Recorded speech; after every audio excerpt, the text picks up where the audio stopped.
দর্শক, এই যে আপনারা দেখতে পাচ্ছেন, এই গরুটি বিক্রি হয়েছে 1.5 লাখ টাকায়। আপনারা কমেন্টস করে জানাবেন আসলে গরুটি কেমন হয়েছে 1.5 লাখ টাকায়। হরগোছ হাট থেকে আজকে এই গরুটি একজন গরুটি কিনেছে।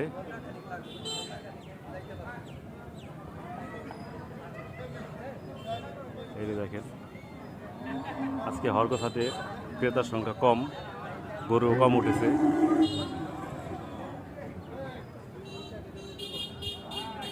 এই যে দেখেন,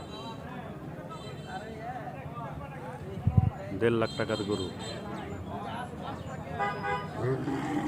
আপনারা কমেন্টস করে জানাবেন কেমন হয়েছে। সবাই ভালো থাকবেন, সুস্থ থাকবেন। আল্লাহ হাফেজ।